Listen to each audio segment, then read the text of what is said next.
Today it is my pleasure to introduce Raghavji here. Today is the 18th chapter of our Kalayavam Adhyatma. So it is great, with great satisfaction, I'm introducing Raghavji here today. Raghavji is a visionary leader and he has very diverse background. And he who is an accomplished professional with a wealth of experience in both in the corporate and public sector. With 17 years of corporate expertise, Raghavji has led cross-functional creative product development teams, excelled in learning design, and championed in organizational cultural initiatives. During his tenure as a development director at Electronic Arts, Raghavji spearheaded product operation for EA's mobile game development studio, leaving a lasting impact on the company's success and innovation. However, Raghavji's passion for driving position change didn't end with his corporate career. Recognizing the pressing needs of India's governance, he transitioned into public policy, seeking direct engagement with crucial issues affecting the nation. As a co-founder and Associate Dean Academics at Rashtram School of Public Leadership, he played a pivotal role in nurturing the next generation of leaders and empowering them with the skills necessary to tackle complex challenges. Currently, Raghavji serves as a co-founder and CEO of Bṛhat Foundation, an organization with profound focus on culture, creatives, public policy, and leadership development. Through this venture, he continues to bridge the gap between innovation, creativity, and social impact, shaping a brighter future of communities and societies at large. As we embrace future filled with challenges and opportunities, Raghavji's wealth of knowledge and visionary leadership inspire us to envision a world that fosters creativity, inclusivity, and lasting progress. We eagerly look forward to witnessing the continued impact of his initiative as he works tirelessly to shape a better world for all. With this beautiful introduction, I welcome Raghavji to share his thought on Sri Aurobindo's vision of art. Please, Raghavji. Thank you. Namaste. Namaste, Kiranji. Namaste, Veluji. Namaste to everyone. The honor is mine.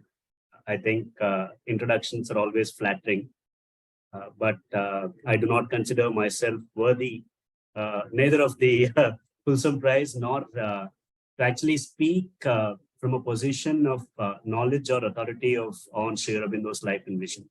We can always only approach Sri Aurobindo as seekers, as parts of that being and part of the presence that he seeks to create, waiting for us on the horizons of future noons. And if we can evolve into what the work that he's created for us, then I think all of us collectively will achieve what Kiranji just mentioned. So with that qualification, if you will, that we don't speak from a position of authority. We speak, particularly Sri Aurobindo's presence looms large over my life, over the work that we've done before, and definitely over the work that we do at Bṛhat. In fact, we have an entire series called the Fire Keepers of Civilization. And the first Rishi from a Indian nationalism school of thought that we've considered and that we've tried to bring into public consciousness is the Sri Aurobindo School of Bhavani Bharati, along with Swami Vivekananda School of Hindu Renaissance. So our work is around understanding Sri Aurobindo's vision for future collectively, but at the same time also look at it as a means of transformation personally. I'll try and bring both of these together into a conversation on Kala and Adhyatma. And I'm particularly delighted, and I must, and I can see Veluji's signature stamp all over this and Kiranji's spirit, that this idea of art as the means of transformation is something that is absolutely underrepresented in public discourse. We've made public policy, we've made public leadership, we've made the entire architecture of what governs us into a dull and very lifeless kind of pursuit. and we've forgotten the primary impulse of human in pursuing art and why that is critical to public governance. It's not just as a means of transformation for the self, but also as a means for creating beauty around us. If there is no effort or no prospect of creating beauty in all life forms, whether it is governance, whether it is personal pursuit, whether it is your sadhana, then there is really nothing that differentiates the Indian civilization from the rest of civilizations. We are, in fact, not just harbingers, but also absolutely obsessed with beauty. And Sri Aurobindo reflects on this in his response to the colonial critique of Indian art, when he talks about nature as bounty, and nature doesn't love a vacuum. Prakriti creates. And it is in that spirit that he talks to us about art. There are many, many ways in which that we can approach this, and I'll try and cover some perspectives. Of course, trying to speak about Sri Aurobindo in an hour, trying to cover his vision for art and Adhyatma is like trying to fill an ocean in a bottle. But we must attempt and endeavor to make a start somewhere and progress. If I can, I have a few slides that I would like to walk everyone through. If it's okay, I can just share my screen.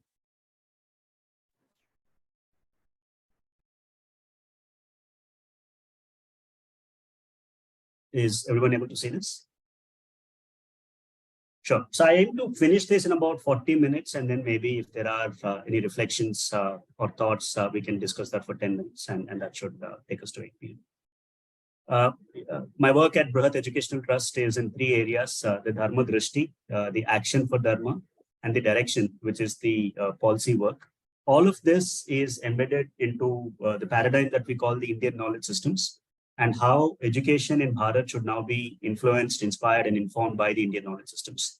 That's part of our work. We work with the government, we work with academic leaders, we work with industry leaders. I hope to work with parents and definitely work with all the young learners out there to try and inspire them about not just the greatness, but the absolute relevance of Indian knowledge systems and Indian culture. And that is how I became associated with Auro University as well, as part of Shared Vision. How do we approach an ocean like Sri Aurobindo? There are many, many entry points. Like I said, a younger version of me approached Sri Aurobindo as somebody who was a rebel and who went and accessed Vedas directly. And I thought I understood him then when I read The Secret of Veda many years ago. And that was just churlish, right? Because that was me trying to project what I like about myself onto a rishi. But he is so many things at once, and that's okay. It is okay to stumble upon Sri Aurobindo from any dimension. You can look at him as the freedom fighter who challenged the might of the British Empire intellectually before the spiritual journey and before the transformation of consciousness at a planetary scale that he attempted and he delivered for us. He was also a leading intellectual of the times who gave a response to the colonial empire building process. He is, of course, the poet who brings us the poetic expression to the divine whispers. He is the writer and linguist who elevated English language. And it's very important because he stood at the cusp of that change in the Yuga. And he had to deal with a mighty force. He had to deal with the prospect of arising another one, which was sleeping. And therefore, he's in many ways the Yoga Parivartana Rishi, if you were to look at it from our perspective. He's also the person who decoded the Vedic secrets for us directly. And he showed us a path of trying to understand the deepest psychological and the mystical elements of our source texts in a way that we can understand and relate to in our current age of intellect and cognitive dominance, if you will. He is, of course, a Drashta himself, and he is the yogi who synthesized all the forms of knowledge that we had available from the tradition. And this synthesis, when we talk about the integral yoga or the synthesis of yoga, it is, we can look at it in multiple ways. We can look at it as the synthesis of all the margas, all the paths of realization. of bhakti, of jnana, of karma. You can look at it as the entire realization of the Panchakosha within yourself, all the way from Mooladhara to Ananda. You can look at synthesis of yoga as that. You can also look at the synthesis of yoga as the four avasthas, right? Your nidra, your swapna, your sushupti, your tulya, a synthesis of all of that.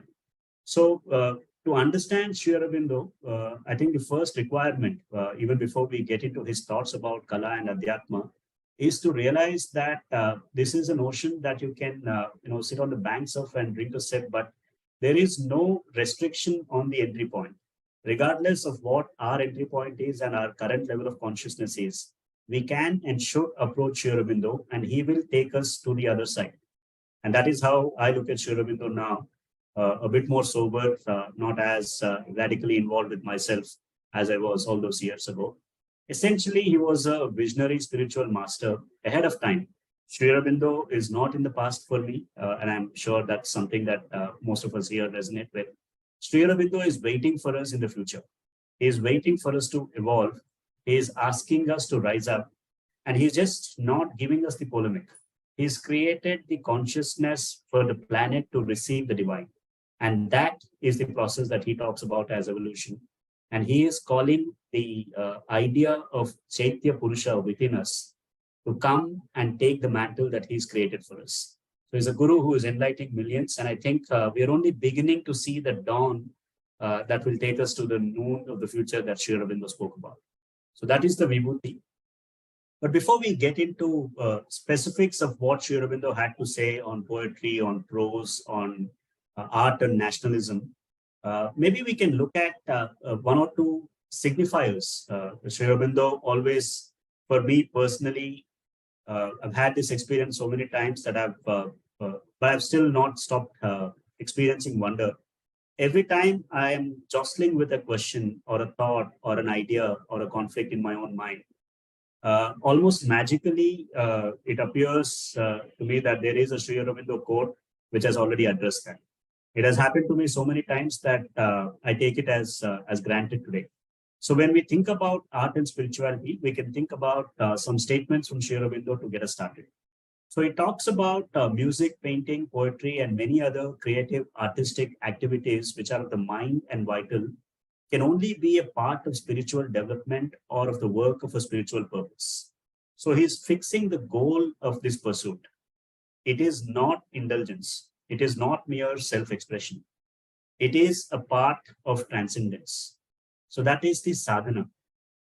That is the idea of the very purpose of art itself. Then he talks about the state in which art can be created, or the state in which the experiencer or the seer is open to receive the beauty. And here we can see the spiritual idea of yogic chittabhumi. And it comes to us in the work of Ananda Kumaraswamy, who writes about this extensively. Sri Aurobindo refers to his work in his critique and his response to the Western critique. We can also see this as the work of Sri Ram Swarupji from the Voice of India tradition, who talks about the yogic chittabhumis as the means to understand different parts of the world religions. So Sri Aurobindo is looking at art not as just an aesthetic pursuit, while that is central in the purpose of creating beauty. It is also a vehicle for elevation of the yogic chittabhumi.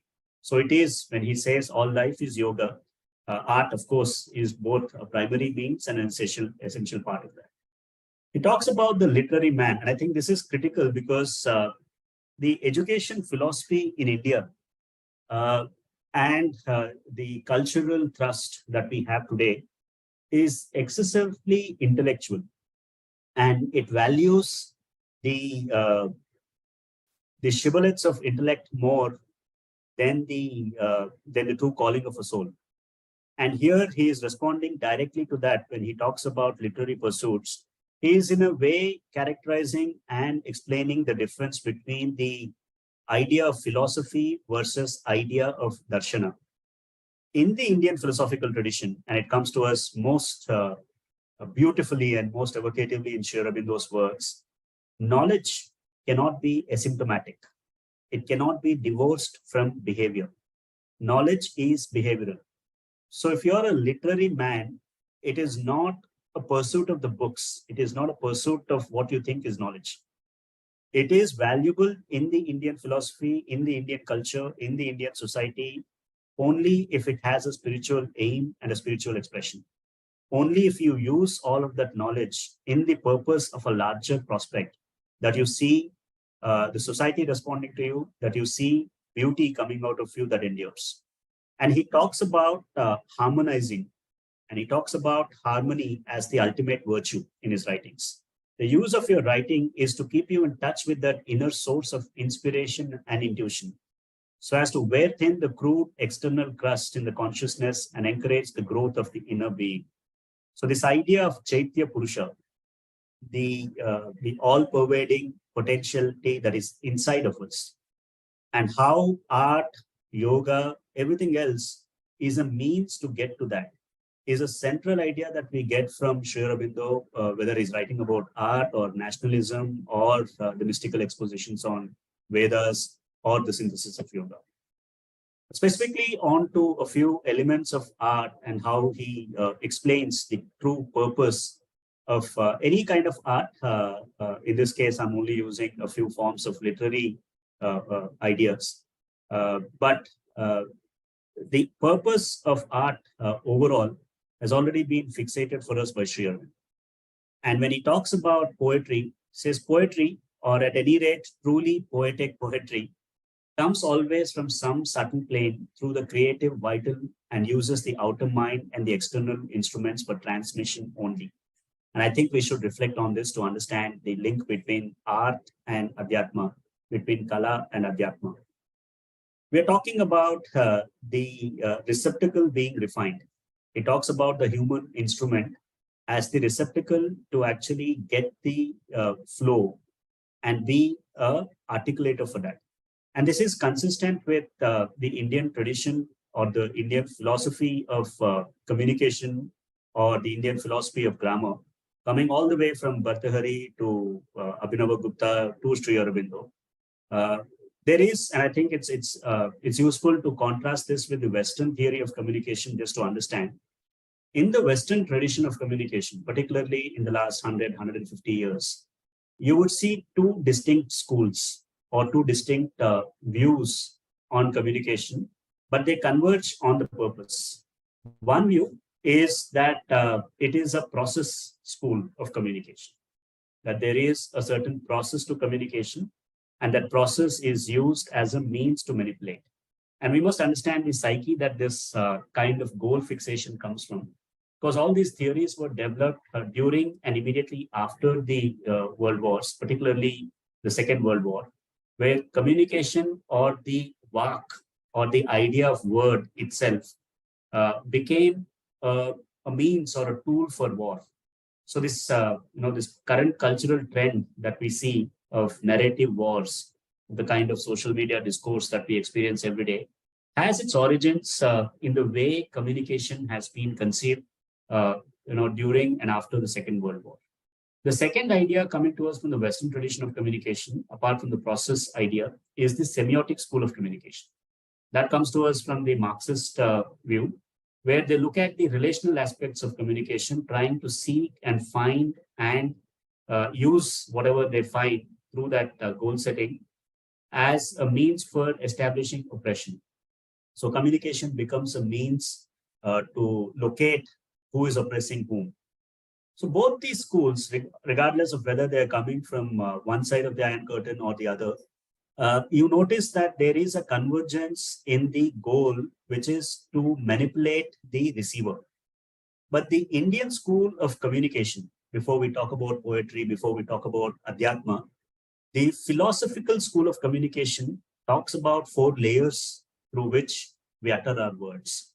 The highest level is para, which is beyond the realm of our cognition through the senses that we have. And there is pashyanti, there is madhyama, and finally what is spoken is the vaikari, or the spoken word. And Sri Aurobindo is pointing to that architecture where he says you actually receive it through a subtle plane, through the creative and vital uses of the outer mind, and you use the external instrument for transmission only.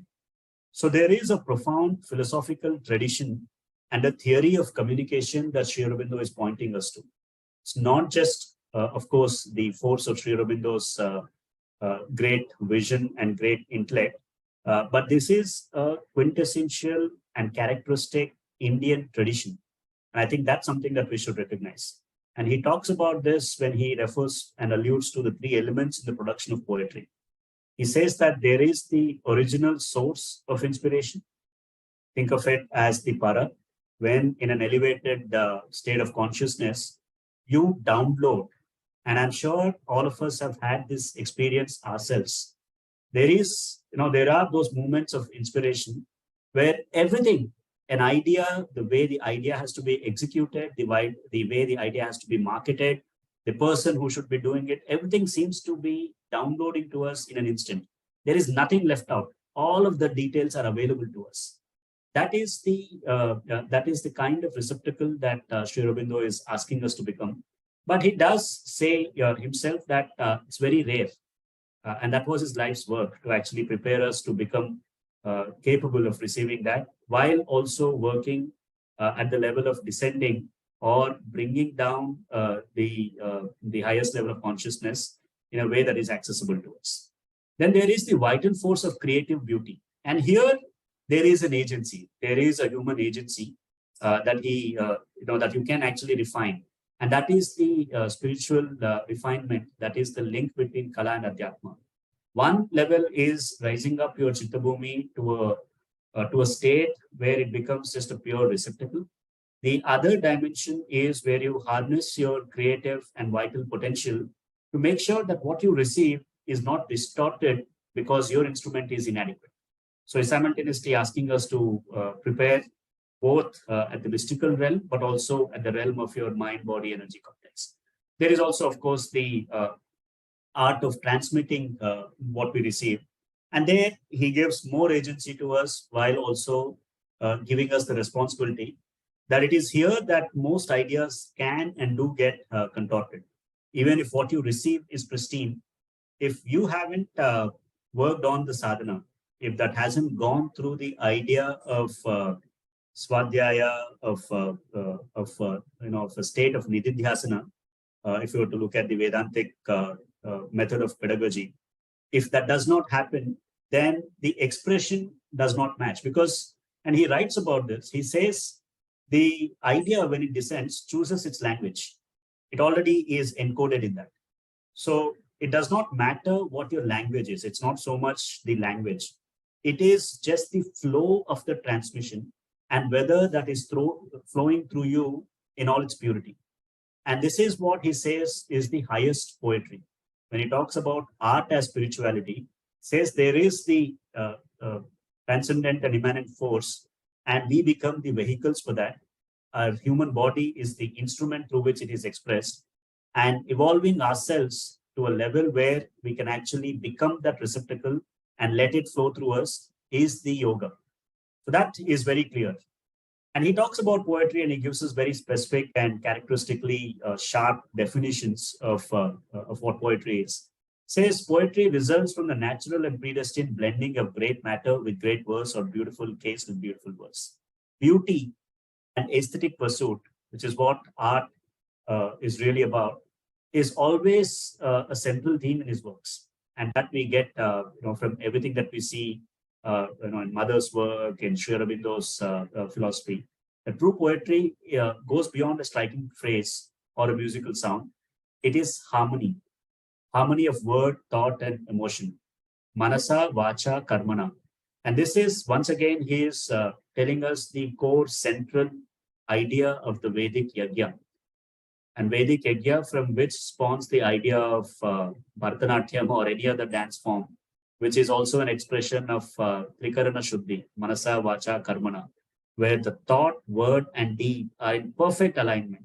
And that is the source and also the destination of all of Indian arts, is to try and go back or try and recreate or try and touch that primordial that undisturbed flow between all the elements that make us, which is what yajna is.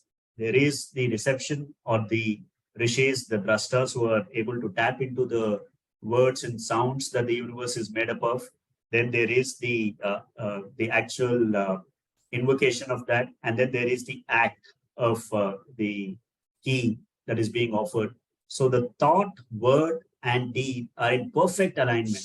Any of us who sat through a yajna, even if you're not the yajamana, if you're just taking part, where Agni, and we will talk about the mystical fire as a closing idea as part of this talk as well. When Agni, it becomes the vehicle or the transmitter of your consciousness to the greatest forces, to our devas. What is really happening is the perfect alignment of manasa, vacha, karmana, and poetry or all art in the Indian tradition. Sri Aurobindo points us is basically recreation of that undisturbed harmony, and that is what gives poetry or any kind of word its timeless nature, and that is what is the divine and spiritual force that comes to us. He also is very particular about the matter of poetry. He does not leave you only with a philosophical, polemical idea. He actually talks to you about the content. The matter of poetry should move, stimulate, enlarge, heighten, or deepen feelings and emotions. This might appear naturally proximate to us, but we must recognize it is only because we are part of this culture. If you are part of any other culture where the purpose of art has been lost, my colleague Pankaj has written extensively about this in a 5-part series on the art and the artist, comparing the trajectory and evolution of art in the Western tradition versus art and the philosophy of art in the Indian tradition. We see that the artist is not in a maniacal rush to create something new. In fact, all artists and all art in India are retelling the same story. They are not imputing originality in terms of their creation. Their originality is only in terms of articulating it in a particular context. And that is also the structure of all of our great texts. Every text starts with the invocation, right up to the cosmology, and says we trace our origin back to Brahma or some other source of divine creation. Because great art is only possible through the spiritual element of submitting yourself. And that is what the Indian tradition does. It actually takes your ego and makes it productive. And that's where Sri Aurobindo is also asking us to locate art. Art is not to communicate meaninglessness. It is not another form like Dadaism or whatever forms that you can think of, where it becomes either an expression of nihilism or an expression of the unmitigated ego of the artist. Both of them are rejected in the Indian view. And in fact, Sri Aurobindo says this quite emphatically, that you're just simply not allowed to be rejected. That is not on. And once you just look at that, or if you ever come across that section, it just strikes you so profoundly, because it then fixes your life's purpose forever for you. Because it's simply not allowed. This whole trend that we're seeing today about depression, loneliness, this has a very profound social and contemporary cultural relevance.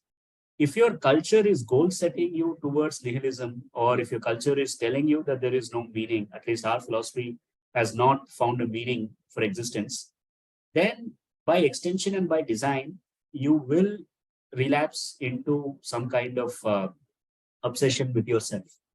And everything becomes only a means to advance your strife. But Sri Aurobindo says, through our stumbling, we perfect the world. He doesn't really give us the allowance to end with strife. Says all strife is actually only to perfect the world. What can be a more beautiful, more profound, more emphatic call to action, call to life, than saying that we are imperfect, we are frail, but we have within us the spiritual potential, the adhyatmic potential to become not just perfect ourselves, but also perfect the world. And that is the goal that Sri Aurobindo sets when he talks about art and adhyatma. The perception of beauty, largeness, space, and increased horizons also evoke emotions in poetry. So he is all about expansion. It's all about making sure that our minds and lives expand. which is also, if I may just add, the inspiration behind calling our organization Bṛhat. It comes to us from Sri Aurobindo's idea of Satyam, Mrita, Bṛhat, that there is the truth, there is the manifestation of the truth. And when the truth and the manifestation of the truth, in any context, it can be in an organization, it can be in a family, it can be in a nation, it can be in the community of nations or in universe as we see it. When the truth and the manifestation of the truth are together, when the manifestation represents and reflects the truth, then Bṛhat happens, then expansion happens. And in our current context, we see that there is a national civilizational culture that we have. But there are also a set of institutions, a set of inherited from a modern historical context, burdens that we have, which means that the truth of the culture and the representation or the manifestation of that truth is not yet fully synchronized. That is why the Bṛhat is not happening for Bharat. But we are going through a phase, in my understanding and in my reading, where we have the opportunity of a lifetime, of a century perhaps, to actually work on this vision that rishis have given, that this manifestation principle has to come closer to the truth principle. And when that happens, then we will really see Bharat's Bṛhat scope expanding, or at least that's the goal, or that's the direction, or that's the inspiration that we've taken from Sri Aurobindo. A quick dive into Sri Aurobindo's own poetry, which basically explains everything that I've been trying to talk about. This he composed, when he visited Kashmir and Adi Shankaracharya's shrine there. He says, "I walked on the highway seat of Solomon, where Shankaracharya's tiny temple stands, facing infinity from time's edge alone, on the bare ridge ending earth's vain romance. Around me was a formless solitude, all had become one strange, unnameable. All unborn soul reality, world nude, topless and fathomless, forever still. A silence that was being's only word, the unknowing beginning and the voiceless end. Abolishing all things, movement seen or heard, or an incommunicable summit reigned, a lonely calm and void unchanging pace on the dumb crest of nature's mysteries."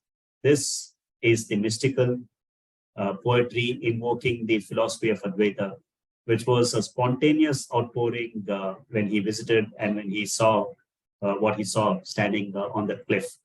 And that, if he were to just dwell on this, if we can receive it, if we can say it aloud, if we can allow the words to register through our senses, we get a sense of everything that he's talking about why poetry or word is a revolution, how that can pass through the instrument that we have as humans.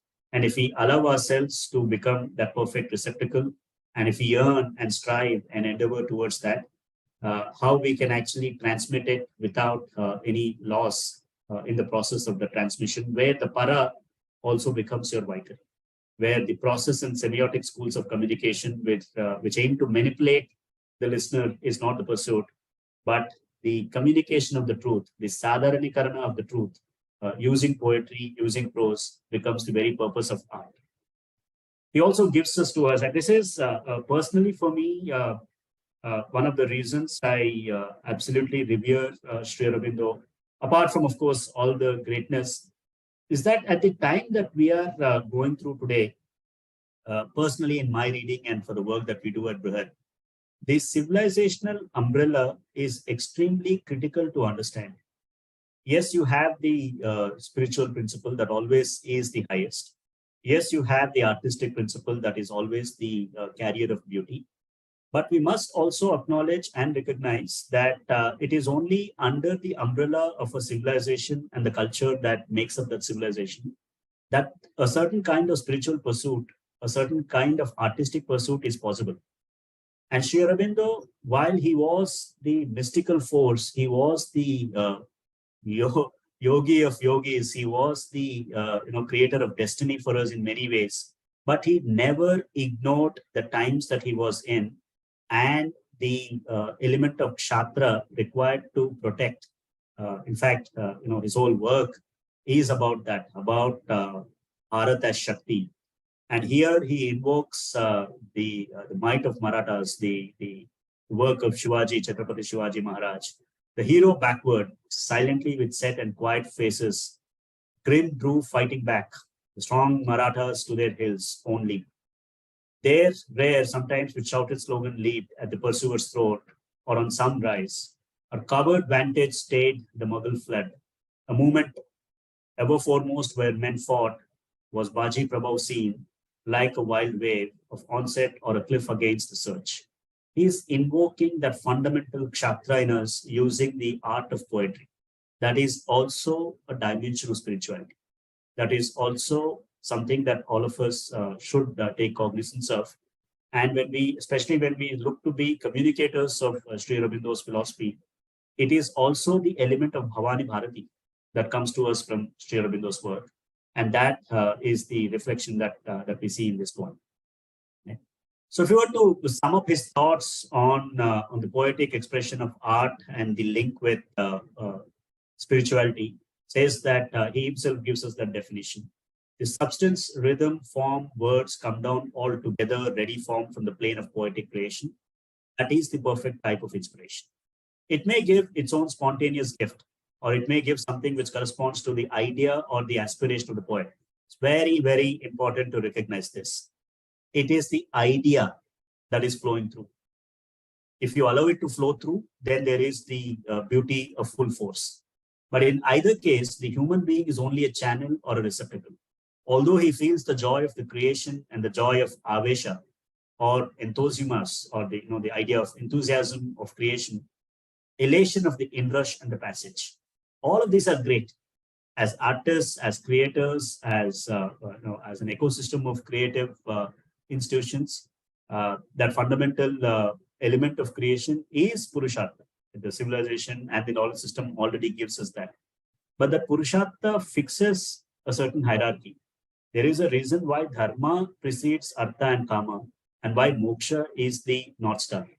And that is what Sri Aurobindo reminds us, that when you talk about color in the Indian philosophy, in the Indian tradition, it is a perfection of the instrument to become a receptacle.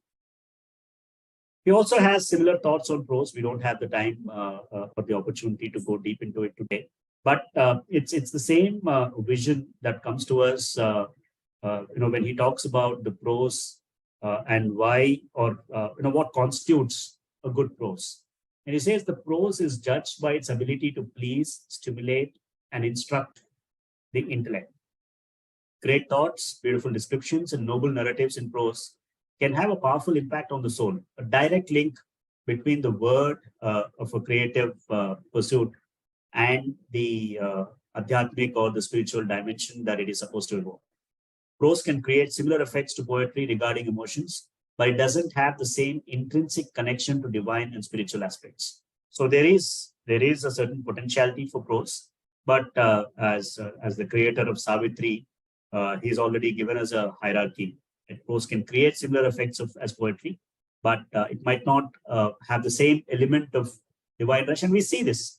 If you cross from the Dasa tradition in Karnataka to the Bauls in Bengal to the Vachana or the Bhajana traditions that you have, you see that almost inextricably that spontaneous rush or the spontaneous recognition of the divine in us, there is a poetic expression. There is an automatic transmission of the truth in the form of poetry.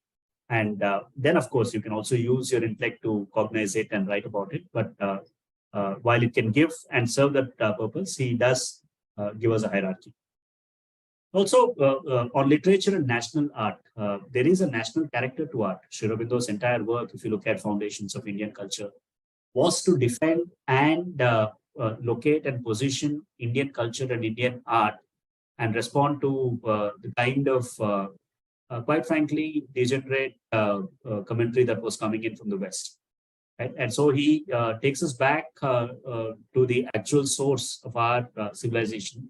Says the ancients highly valued music, art, poetry, but modern society seems to have lost touch with their significance, focusing more on the materialistic pursuits and neglecting the deeper meaning of life.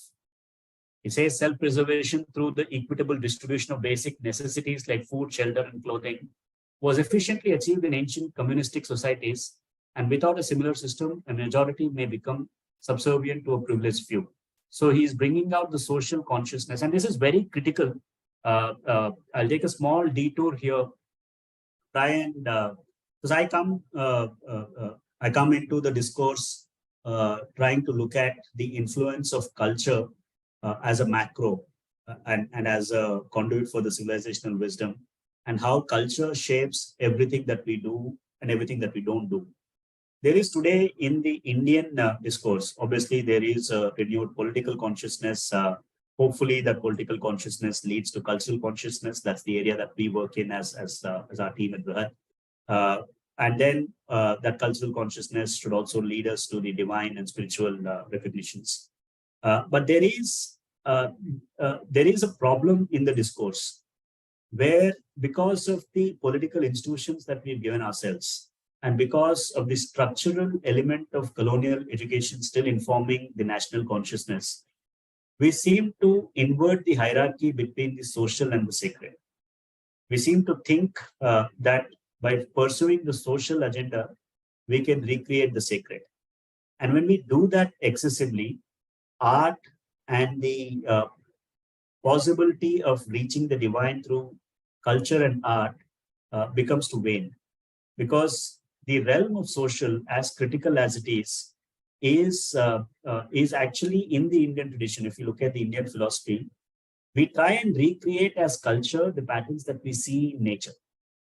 Culture is created because the first order of nature has been broken. So we try and recreate the cultural patterns, whether it is and we look at the Indian civilizational mind, particularly the Hindu mind, is always about seeking the patterns. It's a pattern seeking mind. So it seeks the patterns of the cosmos, of nature, of seasons, of cyclicality, of moods, of the sounds, and it seeks to recreate those patterns as rituals in our daily life.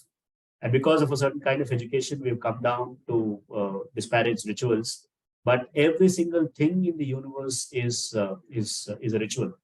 Bṛhat Gupta in his book Indian Cultural Revival or Decline talks about the ritual universe, and how doesn't matter whether you believe in the sacred rituals or not, you will still create a certain ritual to make meaning of your own life, which is what August 15th is, which is what January 26th is, which is what any occasion where we come together to perform an action as a collective is.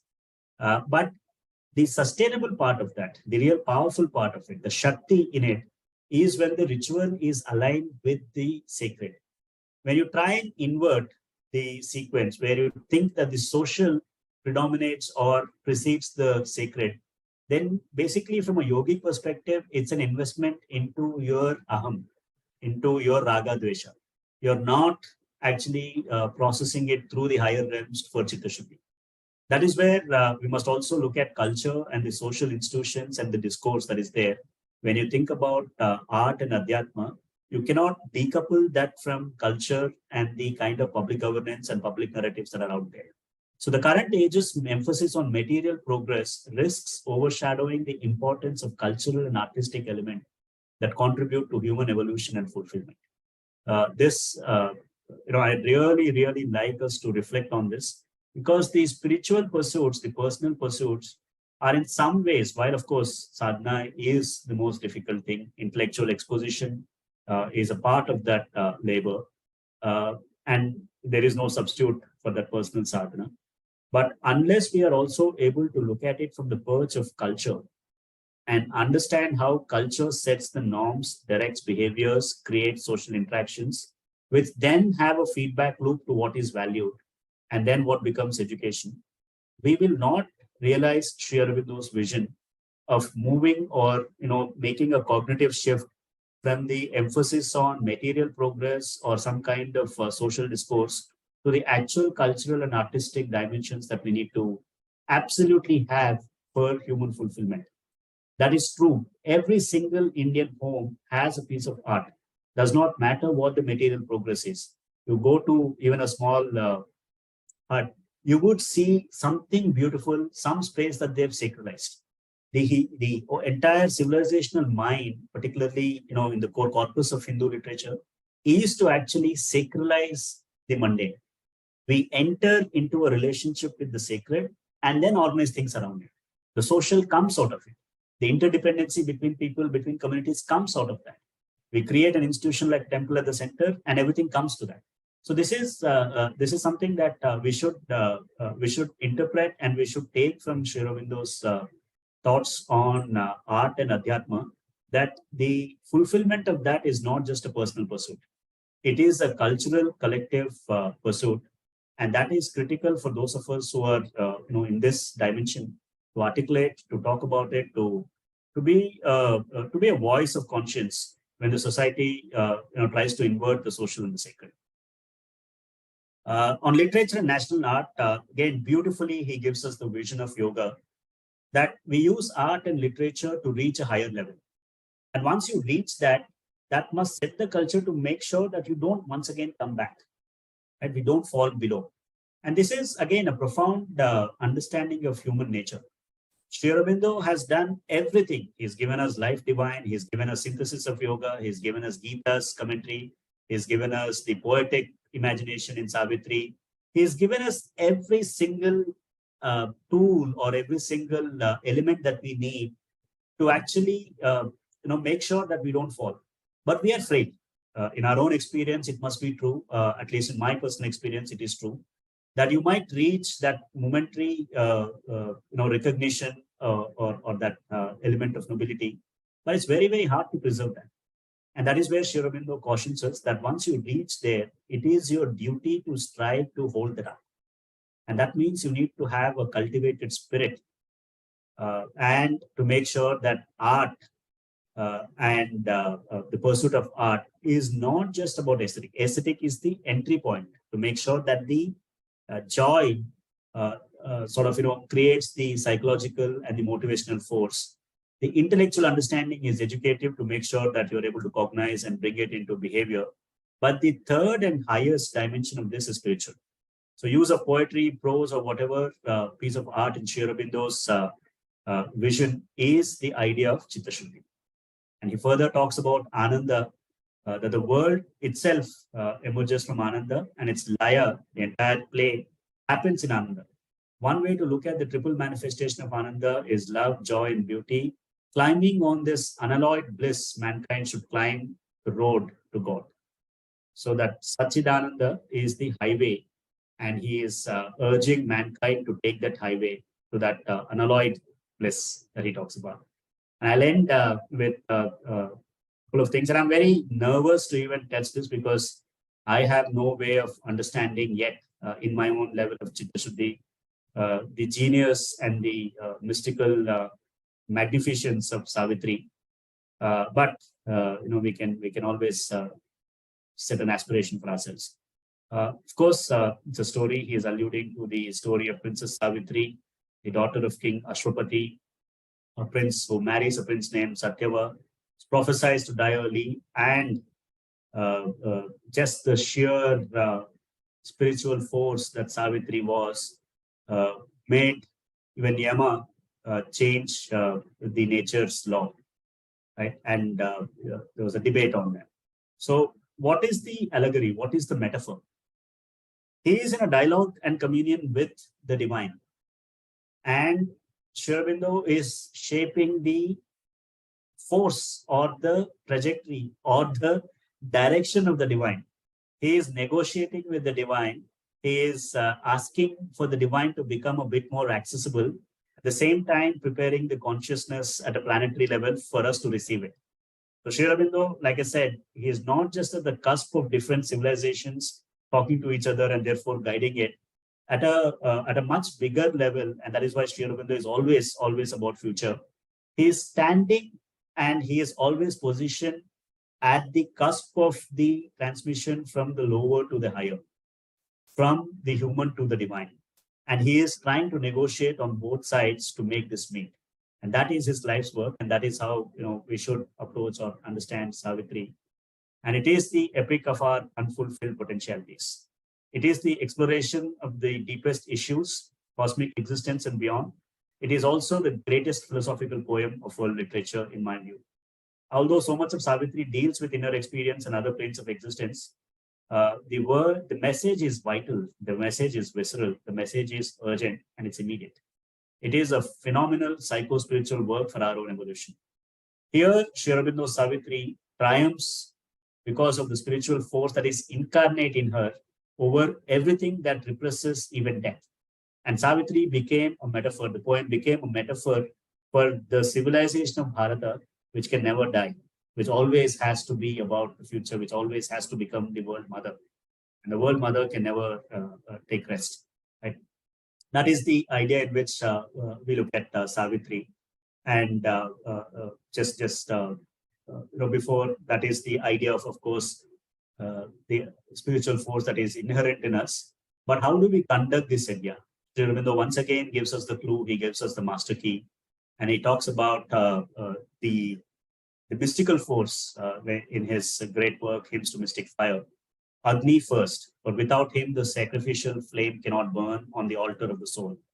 That flame Agni is the seven-term power of the will, the force of God instant with knowledge. This conscious and forceful will is the immortal guest in our mortality pure priest, and a divine worker, the mediator between earth and heaven. This is, of course, he's giving us the entire Vedic yajna in one passage. It carries what we offer to the higher power and brings back in return their full force or force and light to enjoy into our humanity. Therefore, in Hymns to Mystic Fire, he's just talking about Jati Vedas, the knower of all births. It is the manifestation of all phenomena. And it is the place of Agni as the immortal place in the world of mortals. The hymns carry a profound inner meaning that remains intertwined with yogic aspirations. And therefore, the poem itself, when we talk about Kala and Adhyatma, we go and approach Hymns to Mystic Fire, we see all of that unfolding right in front of our eyes. They guide us to merge life and yoga in perfect harmony, culmination in the integration of bhakti, jnana, and karma, or the panchakosha, or all avasthas.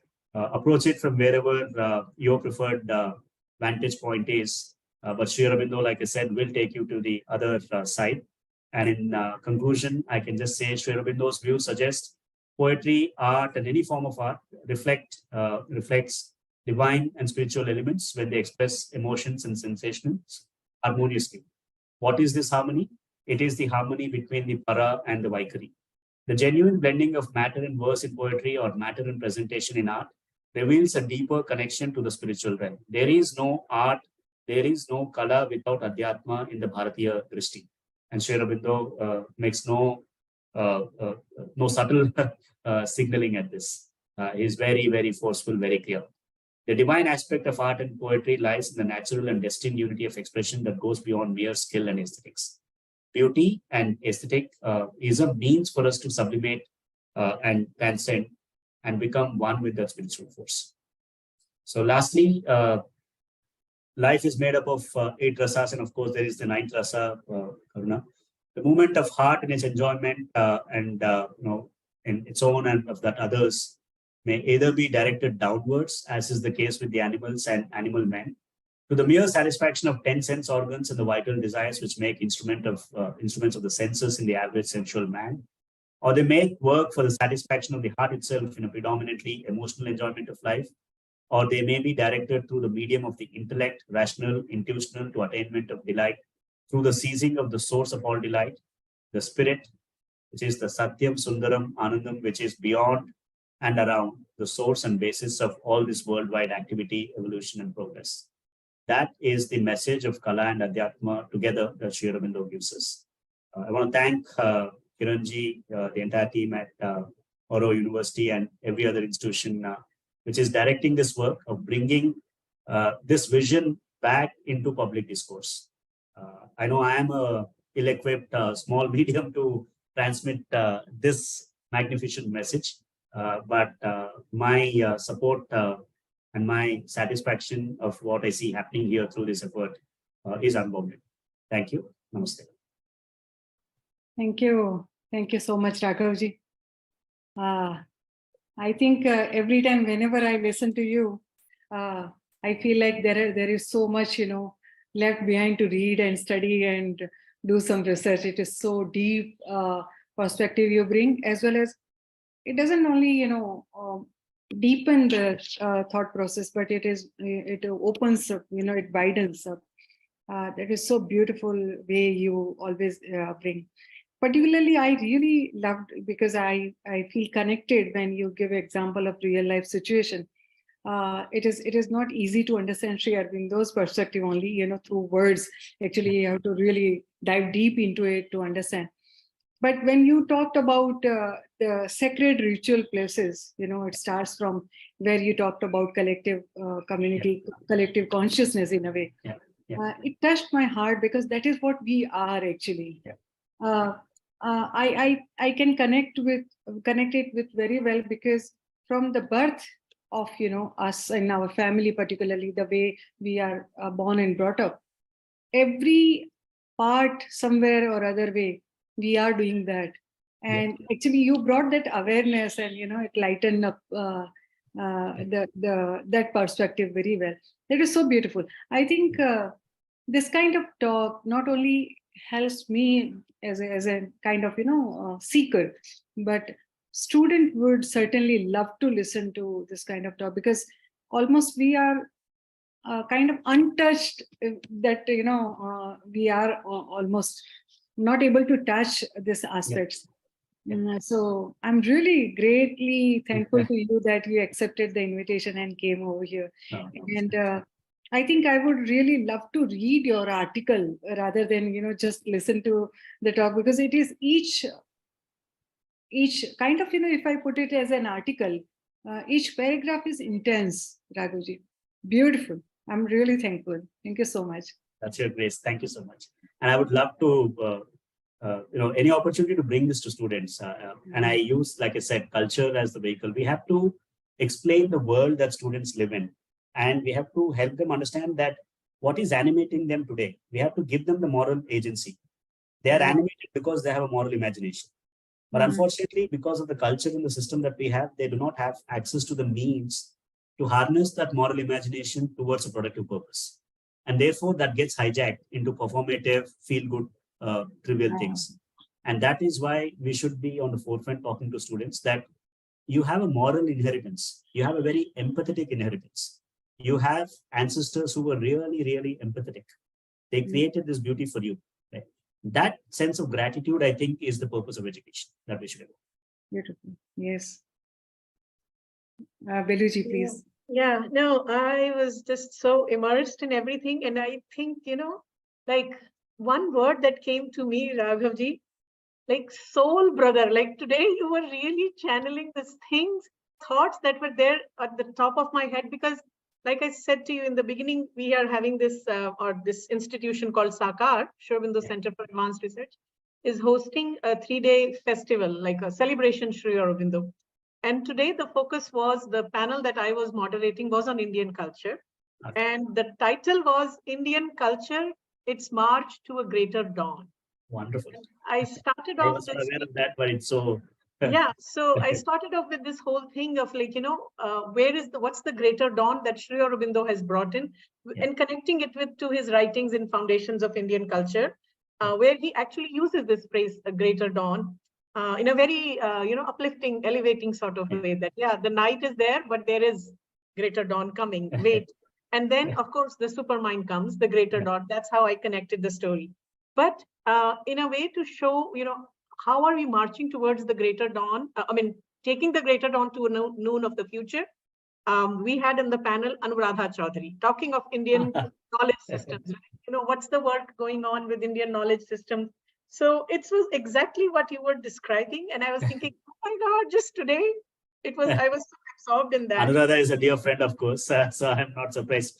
We always... She's an ashram ex-student. So we had, and Devdeep was there, then, the greater dawn into the India and India in the world, India's role in the world. And then we have an historian, talking about how our history has been taught all in a wrong sort of way. So what's the new direction? So it's just so fascinating that today we had you for this session.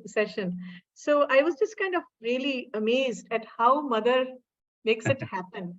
So my absorption is continuing there. Just a few points I noted that I would like to just share, and then a quick question. I think you mentioned about synthesis of yoga. I think another vantage point is, again, Vedic Vedantic and Tantric, the two streams Yes. that he also Yes. brings up something. Again, another interesting coincidence. Today, I happened to run into a dancer who we had invited last year to perform what? Baji Prabhu. Ah. And after years, I went into ashram dining room and she's there volunteering. I said, oh, wow. So again, the Baji Prabhu connection can come up so easily.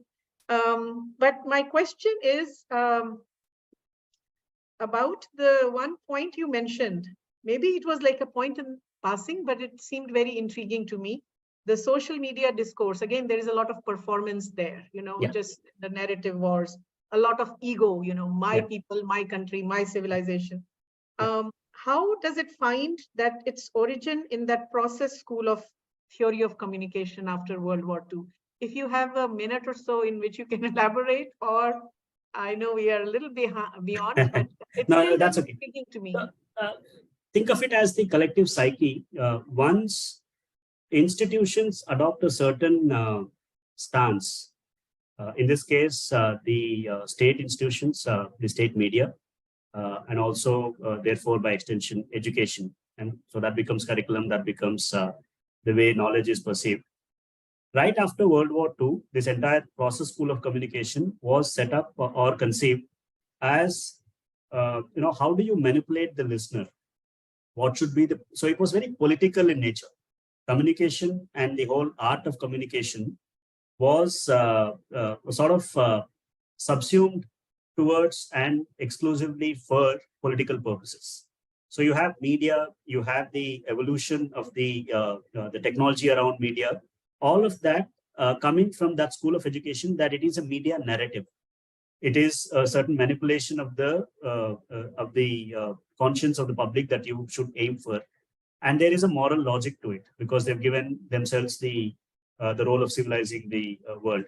So the advent of social media, while we feel that it has democratized communication, it will invariably, and it has, we are seeing this in our own experience, has become a weapon. It has been weaponized because communication, the theory of communication itself is manipulation.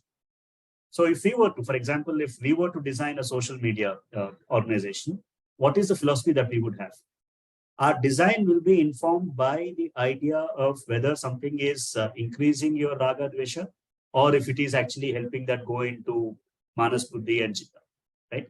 Similarly, what is the philosophy of communication for an Indian discourse or Indian technology? It should be, how does this technology help you become a better receptacle? How does it help you reduce the distortion between para, pashyanti, madhyama, and vaikari?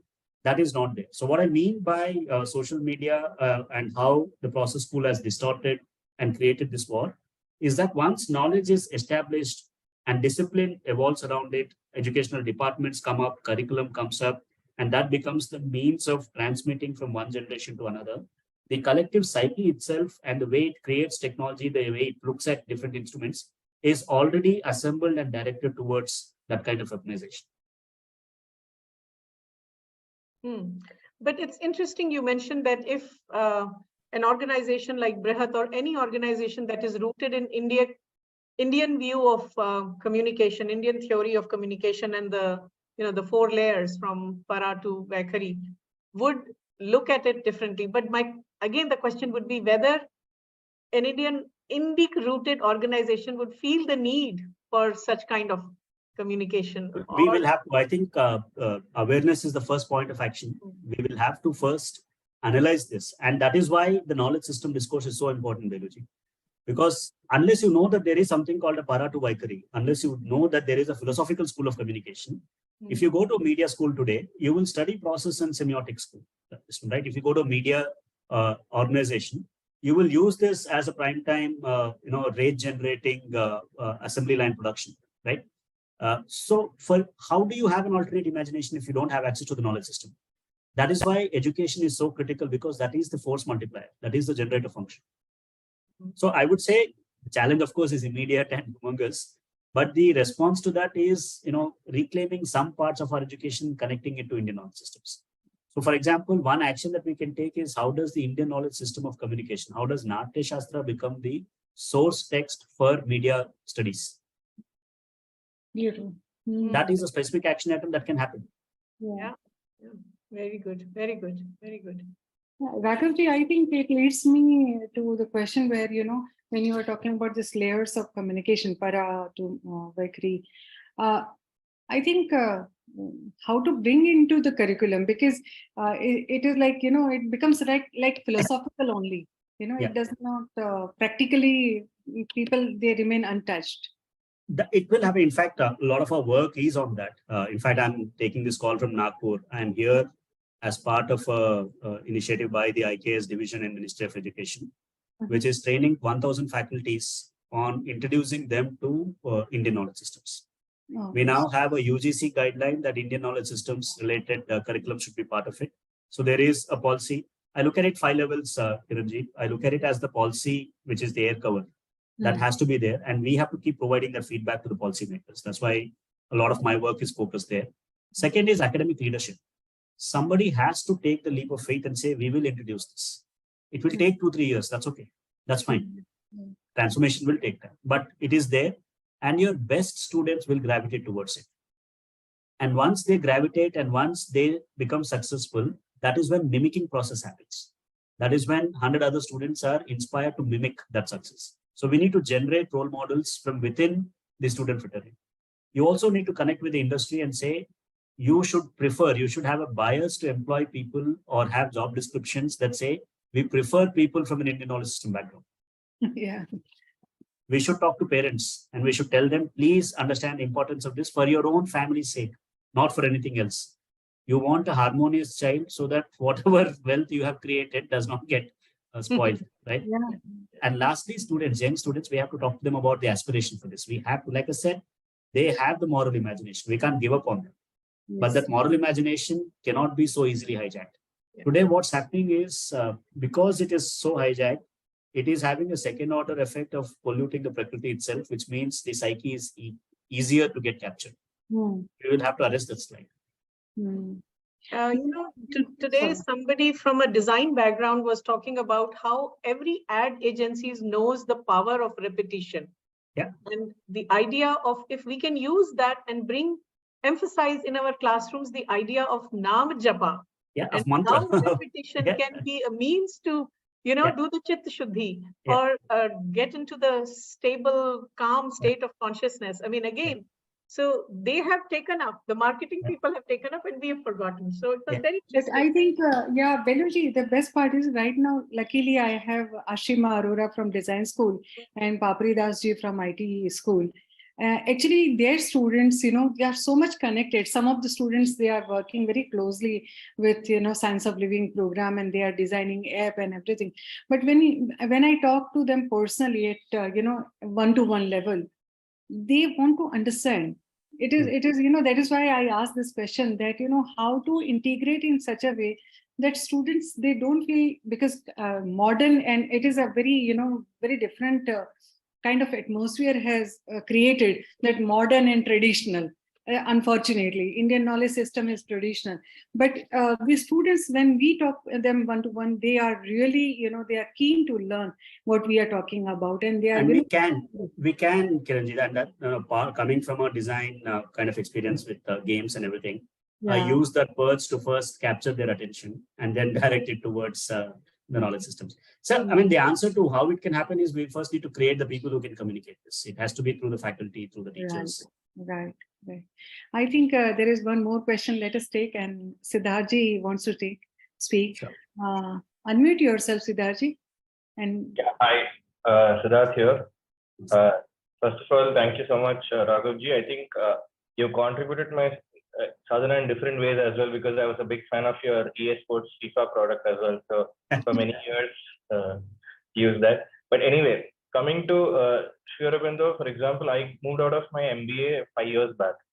So I would say, there is a big stark difference in how it goes on in programs in, let's say, IIMs and IITs, and compared to now what your organization is doing. It really took intense force from the mother in Sri Aurobindo to bring me from that process into just, this kind of Indic, Vedic kind of rooted process in just living daily. So I guess as somebody like who's like 29 years old right now and still really working in the for-profit, shareholder-driven Western thing, of course, I feel like inwardly I can contribute by centering myself and bringing my inspiration in. But also, is there any more things that somebody like me could contribute in your work? I think we should not have this distinction between I'm working for profit and therefore can I. That's why I said the label or the sort of construct for us is culture. And culture is a co-creation process that all of us are engaging in every day. Whenever you speak, whenever you represent, whenever you reject, whenever you accept, all of that is a part of socialization through which culture engenders, right? So if you make more conscious choices, you're already partaking and generating a better culture from India, right? How do you advance your contribution to that, right? One is, of course, writing about it, talking about it, representing, shaping the minds. At Bṛhat, our idea is actually for people who want to do this, and I keep getting a lot of these things, to have accessible pathways for self-authoring.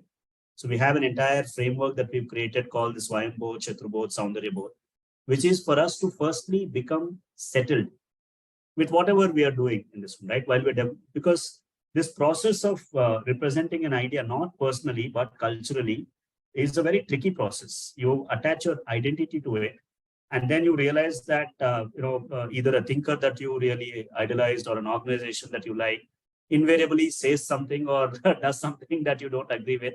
And therefore that hurts your identity. And in a social media world, you are reminded of that, right? And therefore it becomes a very painful process to this one. So the first step after this cognitive shift has happened is for you to chart your own self-authoring journey, reading diversely. Like I said, you need to understand the civilizational dimension. It's very important. A lot of spiritual discourse happens in a vacuum without understanding that there is the umbrella of civilization. It is in Bharatavarsha that this can happen. Sri Aurobindo was very clear on it. In fact, he said you should have a buffer state between China and Bharat. He predicted the China trajectory. So right, he was not. That's the thing. Our rishis were very clear. So we should get to that. So we should develop the civilizational view, and then the automatic process of that engagement will give you the expression. Whether it can be, it'll be a writing, it'll be a course, and that's where we would want to handhold. If you want to write, we'd be happy to publish. If you want to do a course, tell us what it is about. We can work together. The whole idea is that we want to create many, many opportunities for young people who want to do civilizational work and live well. That needs tremendous capital accumulation, that needs tremendous intellectual accumulation, spiritual force as the Adhara, all of those things, but that is work in progress. That's what we're aiming to do. Right. One last thing. So recently, ever since I came across Sri Aurobindo 2 years back, and I would say he kind of introduced himself to me and pulled me in. I wouldn't take any credit for, because there was a phase when I read this material, which nothing happened. Like it was nothing. And in the same material I'm reading, something else is happening. So I knew clearly there was some big shift happened. So because of that inspiration, I tend to write, not express myself unless it is coming totally from the source, right? Because anything else feels like a egoic, a sneaky little vital impulse coming in. So I just wanted to see how I can open myself. I think I saw one of your quotes in your this thing that it can open up the consciousness more as you taking inner inspiration. So it's also like a inner work to express from the source. So any words on that? It is always the work on the instrument. That is the Indian philosophy, right? The ownership and the agency is always with that. That is where a ritual helps. Having your own writing ritual where you have a sacralized space, where you create and you enter into a compact with that sacred space. And this happens, smallest of places in our house, you see, there is a small place for the God, and your behavior in that place is very different. Right. So it's about creating that. And this is the civilizational way. They create the tirtha, the kshetra, so that we can go into that level of consciousness. So conscious, deliberative, daily practice in a sacralized atmosphere. Not just us, even Joseph Campbell, the creative force from the Western world also says the same thing. It's just that he doesn't have a spiritual tradition to call it sadhana. He is intellectualizing it. Thank you. Great. Thank you. Thank you so much, Raghavji. Thank And you so much. we took Thank you. your time, but it is worth listening to you. And we'll, again look forward for this kind of discourse, maybe in a different topics. I look forward to always being in touch and contributing whatever I can. Thank you so much. Thank you. Thank you. Thank you. Thank you. Very nice. We'll be in touch again. Thank you. Nice to be in touch with you. Yeah. And I thank all the participants over here. They even this odd hours after working hours, they are all here listening. Today we have many people from Auro University also. So I'm thankful to them also. Thank you so much. Thank you, Raghav. Thank you. Bye-bye. Namaste. Good night.